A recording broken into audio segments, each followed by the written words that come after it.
Hi കൂട്ടുകാരെ, നമുക്ക് തെന്നാലി രാമൻ്റെ ഒരു കഥ കേട്ടാലോ? ചെറിയൊരു ജലദോഷമുള്ള കാരണം സൗണ്ടിന് ചെറിയ വ്യത്യാസം വരും കേട്ടോ. കുഴപ്പമില്ലല്ലോ അല്ലേ? അപ്പം നമുക്ക് തുടങ്ങിയാലോ? ഒരു ദിവസം സായാഹ്ന വേളയിൽ കൃഷ്ണദേവരായരും തെന്നാലി രാമനും കൂടെ ഓരോരോ കാര്യങ്ങളെക്കുറിച്ച് സംസാരിച്ചുകൊണ്ട് പൂന്തോട്ടത്തിൽ ഉലാത്തുകയായിരുന്നു. സംസാരത്തിനിടയിൽ ദാനം ചെയ്യുന്നത് കൊണ്ടുണ്ടാവുന്ന സത്ഫലങ്ങളിലേക്ക് അവരുടെ വർത്തമാനം ദിശ മാറി.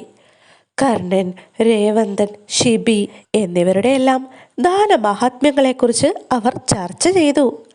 അങ്ങനെ സംസാരിച്ചു കൊണ്ടിരിക്കുന്നതിനിടയിൽ കൃഷ്ണദേവരായർ തെന്നാലി രാമനോട് ചോദിച്ചു, രാമ, ഇപ്പോൾ നിങ്ങൾക്ക് ധാരാളം സ്വത്തുക്കളും അനവധി വീടുകളുമുണ്ടല്ലോ. അവയിലൊരു വീട് ആർക്കെങ്കിലും ദാനമായി കൊടുത്തുകൂടെ? അപ്പോൾ നമ്മുടെ തെന്നാലി രാമൻ എന്തു പറഞ്ഞെന്നോ? അതിന് വിരോധമുണ്ടായിട്ടല്ല തിരുമേനി. നിസ്സാരനായ ഈ രാമനോട് ദാനം വാങ്ങുന്നത് നാണക്കേടായിട്ടാണ് ഈ നാട്ടുകാർ കരുതുന്നത്. എന്ത്? കൊട്ടാരം വിദൂഷകനായ തെന്നാലി രാമനോട് ദാനം വാങ്ങുന്നത് നാട്ടുകാർക്ക് നാണക്കേടാണെന്നോ? അതേ തിരുമേനി, അടിയന് മോഹമില്ലാഞ്ഞിട്ടൊന്നുമല്ല ദാനം കൊടുക്കാൻ. ഹേയ്, നമുക്കത് വിശ്വസിക്കാൻ കഴിയുന്നില്ല, രാജാവ് പറഞ്ഞു. അത് ഈ രാമന്റെ തലയിലെഴുത്തിന്റെ ദോഷമാ തിരുമേനി. രാമൻ മറുപടിയും പറഞ്ഞു. ഏത്? രാമൻ എന്താണ് ഈ പറയുന്നത്? വിശ്വാസത്തിന്റെ കാര്യമാണ് അടിയൻ പറഞ്ഞത് തിരുമേനി. അടിയൻ പറയുന്നത് അത്ര എളുപ്പത്തിലൊന്നും ആരും വിശ്വസിക്കുകയില്ല. കാരണം അടിയനൊരു വിദൂഷകനായി പോയില്ലേ. രാമൻ സങ്കടം തടിച്ചുകൊണ്ട് പറഞ്ഞു. ഹേയ്, അതിന് രാമൻ വിഷമിക്കുകയൊന്നും വേണ്ട. നമുക്ക് രാമന് പൂർണ്ണ വിശ്വാസമാണ്. മഹാരാജാവ് രാമനെ സമാധാനിപ്പിച്ചു. എങ്കിൽ അടിയൻ ദാനം ചെയ്യുവാൻ പോകുമ്പോഴുണ്ടാകുന്ന ഭവിഷ്യത്ത് എന്താണെന്ന് അങ്ങേ ബോധ്യപ്പെടുത്തി തരാം. ആട്ടെ, രാമൻ എന്താണ് ദാനം ചെയ്യാൻ ഉദ്ദേശിച്ചിരിക്കുന്നത്? ഒരു നല്ല വീട് തന്നെ ആയിക്കൊള്ളട്ടെ തിരുമേനി. അതൊക്കെ രാമന്റെ ഇഷ്ടം. വിവരം നമ്മയും അറിയിക്കുമല്ലോ. അടിയന്റെ അന്നദാതാവായ അങ്ങയെ ബോധ്യപ്പെടുത്താതെ ഒരു കാര്യവും നന്ദിയുള്ള ഈ രാമൻ ചെയ്യുകയില്ല. എളിമയോടുകൂടിയുള്ള രാമന്റെ സംസാരവും വിനയവും കൃഷ്ണദേവരായർക്ക് നന്നേ ബോധിച്ചു. വിദൂഷകനായ രാമൻ ബുദ്ധിശാലി മാത്രമല്ല, വിനയവും വിവേകവുമുള്ള നല്ലൊരു ആശ്രിതൻ കൂടിയാണ്. അന്നത്തെ സംസാരം അവിടം കൊണ്ട് അവസാനിപ്പിച്ചിട്ട് രാമനും രാജാവും പിരിഞ്ഞു. തെന്നാലി രാമന്റെ ചിന്ത മറ്റൊരു വഴിക്കായിരുന്നു. താൻ കഷ്ടപ്പെട്ട് സമ്പാദിച്ചിട്ടുള്ളതൊന്നും ആർക്കും ദാനമായി ചെയ്യുവാൻ അയാൾ ഇഷ്ടപ്പെട്ടില്ല. രാജകോപം ഭയന്നിട്ടാണ് കൃഷ്ണദേവരായരോട് അങ്ങനെയെല്ലാം രാമൻ പറഞ്ഞത്. ഒരു വീട് ദാനം ചെയ്യുവാൻ ഉദ്ദേശിക്കുന്നതായിട്ടാണല്ലോ താൻ തിരുവുള്ളം ഉണർത്തിച്ചിരിക്കുന്നത്. തൻ്റെ ഉദ്ദേശം ശരി തന്നെയെന്ന് മഹാരാജാവിനെ ബോധിപ്പിക്കുകയും വേണം. വീട് നഷ്ടപ്പെട്ടു പോവുകയും അരുത്. അല്പം ചുഴിഞ്ഞൊന്ന് ആലോചിച്ചപ്പോൾ അതിനുള്ള തന്ത്രം രാമന്റെ ബുദ്ധിയിൽ തെളിഞ്ഞു വന്നു. പിന്നെ വൈകിയില്ല. ഒരു പലകയിൽ ചില വാചകങ്ങൾ എഴുതിയിട്ട് ആ പലക ദാനം ചെയ്യാൻ ഉദ്ദേശിക്കുന്ന വീടിൻ്റെ ഉമ്മറച്ചുവരിൽ ഒരാണിയടിച്ച് തൂക്കിയിട്ടു. പലരും ആ പലകയിലെ വാചകങ്ങൾ വായിച്ചിട്ട് നിരാശരായി പോവുകയാണ് ഉണ്ടായത്. രാമന്റെ തന്ത്രവും അതുതന്നെയായിരുന്നു. എന്നിട്ടും വൃദ്ധനായ ഒരു ബ്രാഹ്മണന് ആ വീടിനോട് കൊതി തീർന്നില്ല.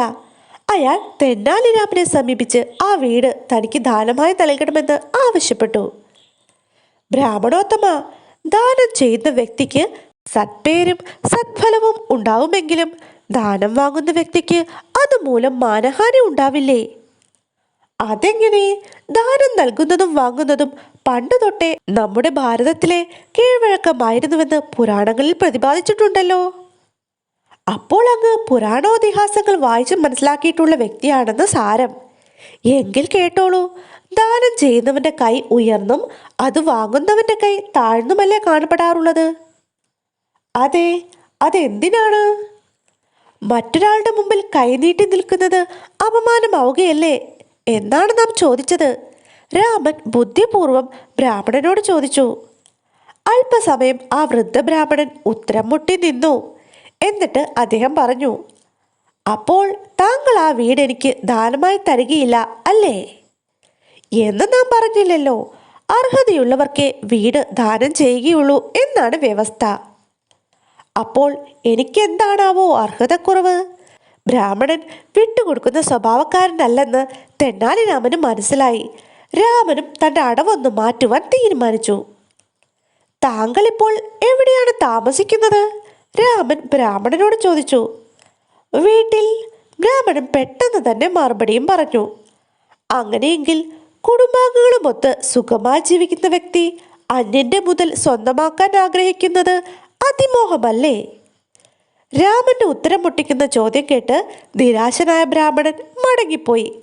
അങ്ങനെ ഇരിക്കുമ്പോഴാണ് അധികം സന്നാഹങ്ങളൊന്നും കൂടാതെ രാമന്റെ കുശലം അന്വേഷിക്കുന്നതിനായി മഹാരാജാവ് ആ വഴി വന്നത്. രാമ, ഒരു വീട് ദാനം ചെയ്യാൻ ഉദ്ദേശിക്കുന്നുണ്ടെന്ന് പറഞ്ഞിരുന്നുവല്ലോ? രാജാവ് ചോദിച്ചു. ഉവ്വ് തിരുമേനി, അതിനുള്ള അറിയിപ്പ് പലകയും തൂക്കിയിട്ടുണ്ട്. എന്നിട്ട്?